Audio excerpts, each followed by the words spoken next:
Oke, welcome back to my channel English with Supriyadi. Hari ini kita akan belajar tentang pronouns, melanjutkan materi kita sebelum belajar tes TOEFL yaitu structure and written. Alangkah baiknya kita belajar word classes dulu. Kalau di pertemuan sebelumnya kita sudah belajar tentang nouns, hari ini kita belajar pronouns. Baik, untuk supaya lebih singkat ke materinya, langsung saja.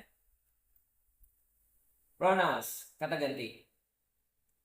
Nah, di sini Aks menyatakan bahwa kata ganti adalah kata-kata yang berfungsi sebagai pengganti kata benda.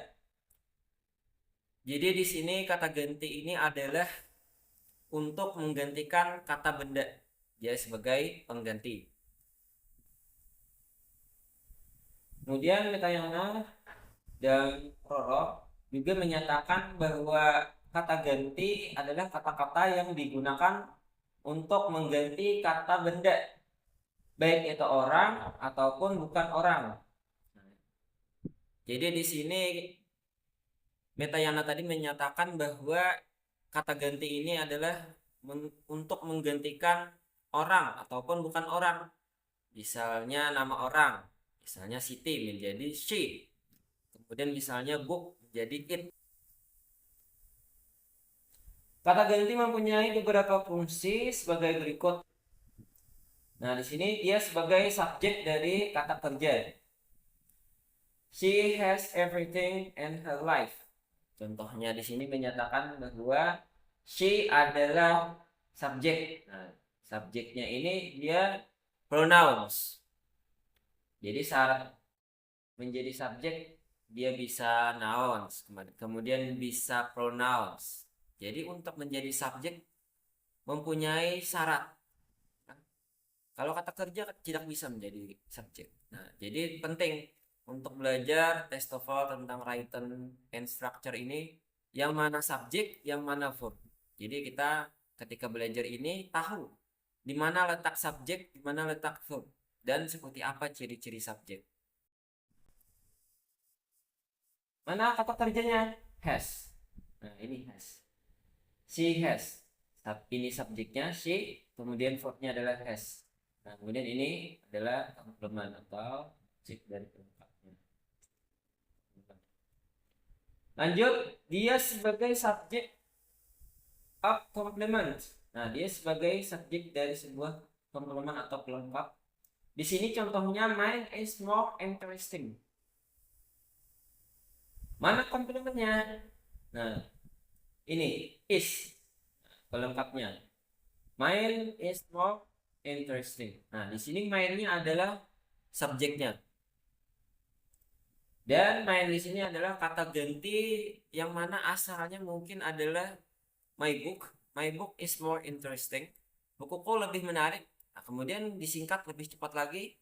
Pronounnya mine, milikku. Langsung karena my book tadi langsung singkat saja. Mine is more interesting. Milikku lebih menarik. Ini komplementnya. Is. Lanjut, object of verb. Dia sebagai objek dari kata kerja. We do not like it. Mana objeknya? It. Nah, sini sudah saya tandai. Dia sebagai objek pronounnya. Mana kata kerjanya? Ini like. Menyukai itu atau menyukainya. We do not like it. Atau we don't like it. Nah, kami tidak menyukainya atau tidak menyukai itu. It di sini bisa saja asalnya adalah sebuah benda, bisa book, bisa buah, apple misalnya, maka berubah menjadi it. Kenapa dirubah? Karena di sebelumnya atau di kalimat sebelumnya itu sudah dijelaskan bendanya. Jadi untuk kalimat berikutnya itu tidak perlu lagi disebutkan apple, apple, apple lagi. Maka digantilah dengan pronoun atau kata ganti tadi. Jadi it. Lanjut, dia sebagai object of preposition. Dia sebagai objek dari kata depan. Mari kita lihat mana. I'm proud of her. Mana dari prepositionnya? Ini of. Of adalah preposition dari. Dan her adalah objeknya. Yang mana her ini tadi sebagai pronouns. Nah, dia ketika pronouns misalnya kayak she atau seperti she, ketika dia berubah menjadi objek, maka dia berubah menjadi her. Nah, jadi ada juga perubahan-perubahan pronouns. Nah, misalnya I menjadi me ketika menjadi objek. Nah, you tetap jadi you, dan we menjadi us ketika menjadi objek. Nanti kita akan pelajari lebih dalam tentang pronouns, perubahan-perubahannya. Pokoknya apa namanya? Subscribe video ini, jangan sampai ketinggalan materi-materi yang sangat penting. Kita lanjut, dia sebagai head of modifier. Dia sebagai inti dari modifier.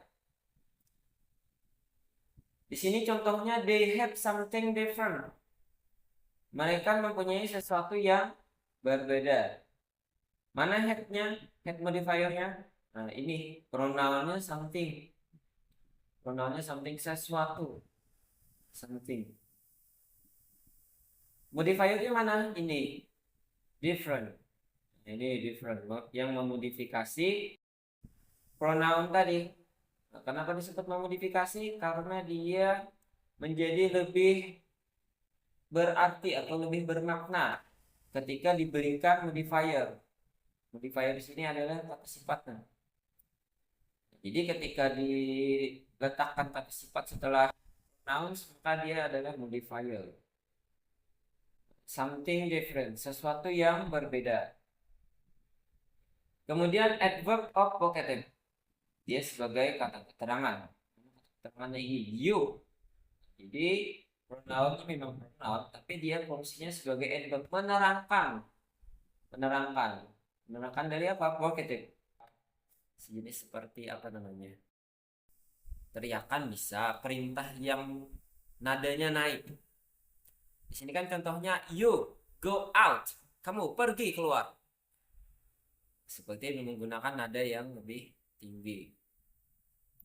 Bisa juga dengan nada yang lebih rendah, mungkin dengan kalimat yang berbeda atau frasa yang berbeda. Lanjut.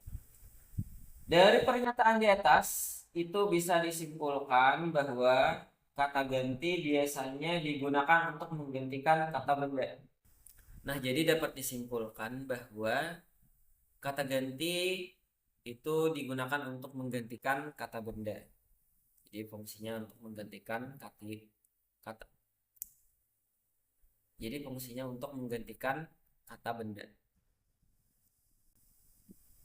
Kemudian juga dapat disimpulkan di sini kata ganti adalah sejumlah atau sekumpulan kecil dari kata-kata di dalam sebuah bahasa yang mana digunakan sebagai pengganti kata benda atau noun phrase atau frasa kata benda, dan yang mana rujukannya itu disebutkan atau dipahami di dalam sebuah konteks tersebut.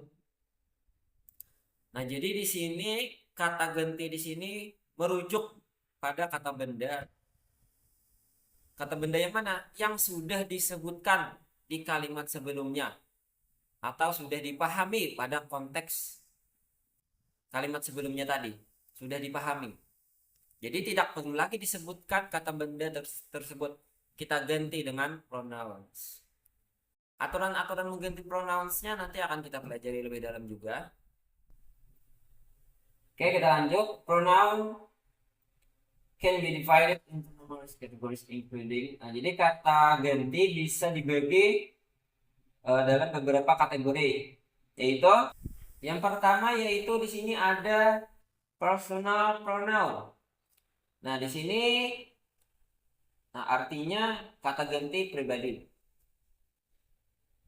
Itu adalah sebuah kata ganti yang mana terutama dikaitkan dengan orang. Yang utamanya itu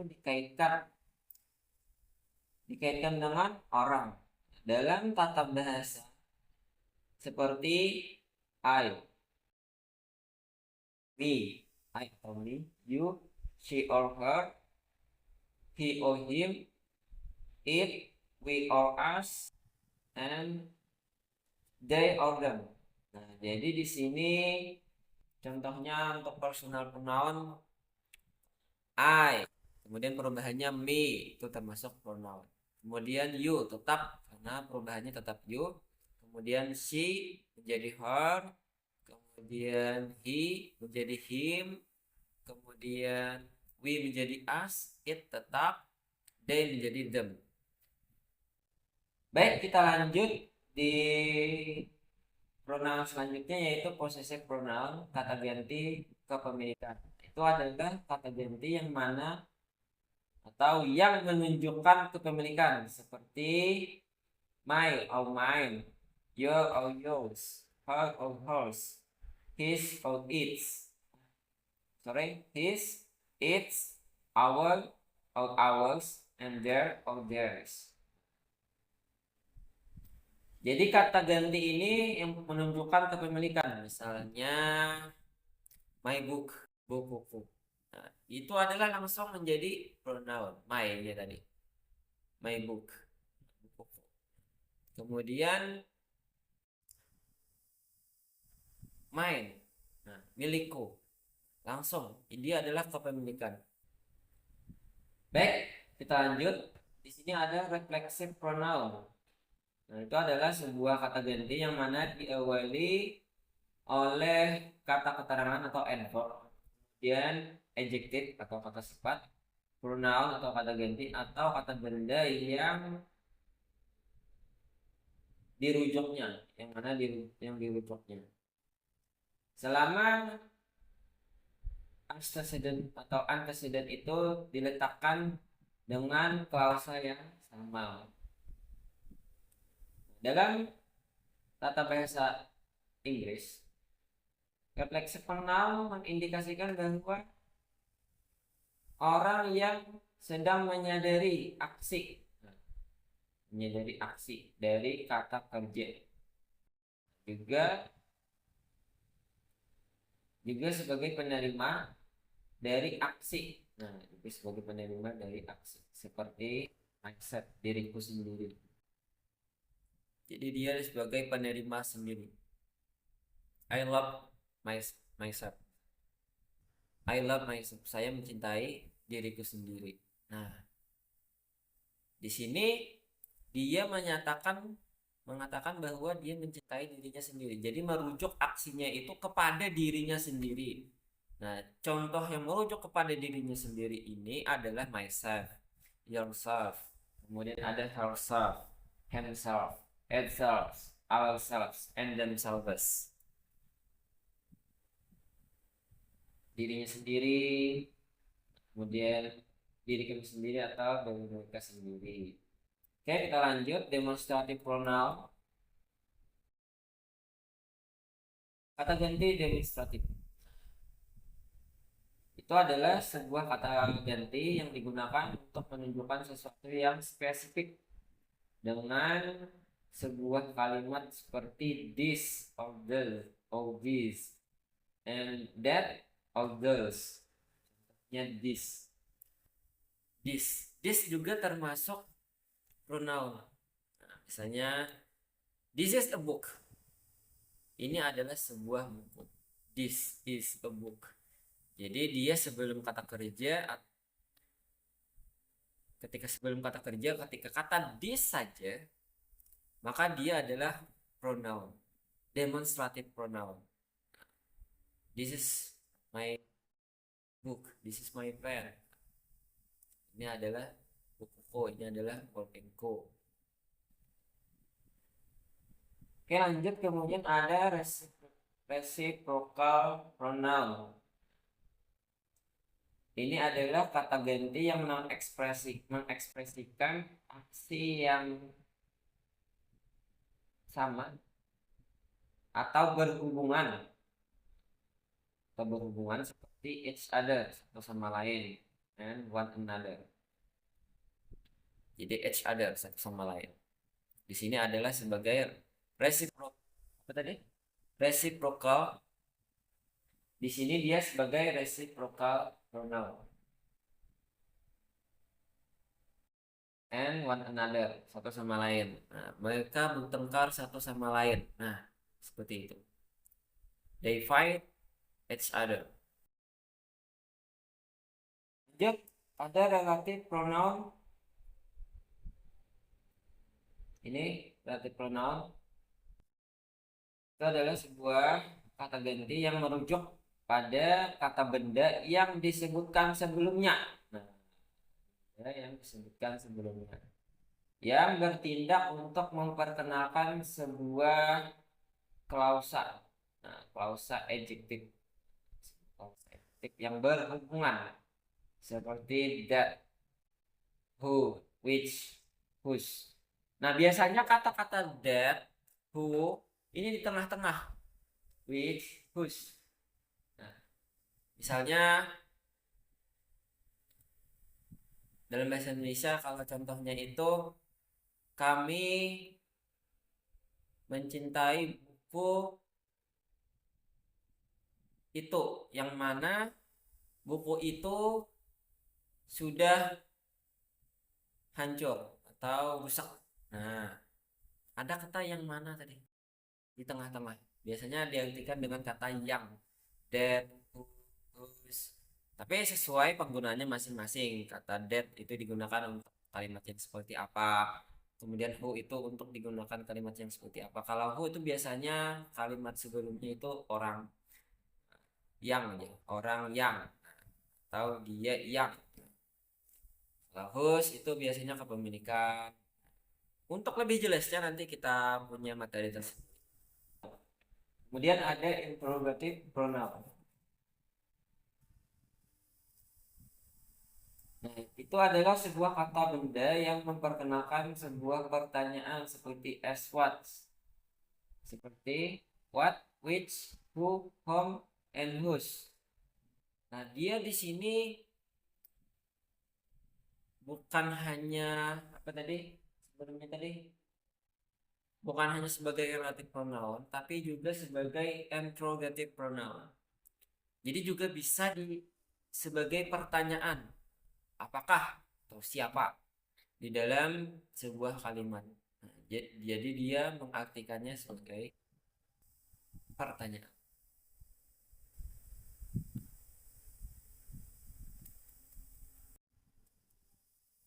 Untuk contoh-contohnya nanti kita akan pelajari lebih dalam. Kemudian ada indefinite pronoun. Nah, itu adalah sebuah kata ganti yang merujuk pada satu atau objek yang tidak spesifik, atau lebih pada objek yang tidak spesifik. Beings, benda, beings, hal-hal atau tempat. For example, contohnya anybody, siapapun. Kita tidak tahu merujuknya ini. Jadi yang dirujuknya ini kita tidak tahu hendak merujuk atau mengatakan kata ganti tadi atau kata benda tadi. Maka kita ganti dengan pronoun yang kita tidak tahu merujuknya kemana. Misalnya anybody love me, apakah setiap orang mencintaiku? Nah, kita tidak tahu yang kita rujuk itu siapa. Apakah semua masyarakat yang ada di Indonesia? Kalau anyone itu biasanya rujukannya lebih tertuju lagi. Misalnya saya dalam kelas, anyone have markers? Nah, jadi siapapun ada yang punya spidol. Jadi one di sini kita tahu rujukannya adalah orang-orang yang ada di sekitar kita. Anyone. Tahu yang kita rujuk itu tujuannya. Tapi masih belum tahu siapa yang mempunyai spidol tadi. Tadi markers. Jadi rujukannya masih belum tahu, tapi yang dimaksud adalah orang-orang yang di sekitar kita atau yang kita maksud. Kalau anybody itu kita tidak tahu orangnya mana, maksudnya siapa, itu tidak tahu. Kemudian ada anyone, anything, no one, nothing, somebody, someone, something, etc. Nah, jadi ada kata somebody, someone. Kalau someone like you, nah itu kan ada judul lagu Adele, Someone Like You. Jadi dia tidak ingin mengatakan siapa orangnya, tapi dia punya maksud yang disebutkannya itu siapa. Jadi mengatakan someone dalam lagunya tadi. Baik, sudah habis materi kita tentang pronoun. Di pertemuan selanjutnya nanti kita akan belajar tentang verbs. Nah, jadi sampai sini saja dulu, sampai pronoun. Nanti verbs kita akan pelajari di pertemuan selanjutnya. Baik, jika kalian ada pertanyaan mengenai pronouns atau tentang noun yang sudah kita pelajari di pertemuan sebelumnya, tanyakan saja di dalam atau di komentar video ini. Jangan ragu untuk bertanya, karena bertanya itu sangat penting. Kalau tidak, nanti sesat di jalan. Oke, sebelum menutup, saya ingin memperkenalkan ini adalah Inbex M4. Jadi ini adalah mikrofon wireless yang sangat bagus menurut saya karena dia sudah mempunyai peredam suara. Oke, thank you. Sampai jumpa di pertemuan selanjutnya.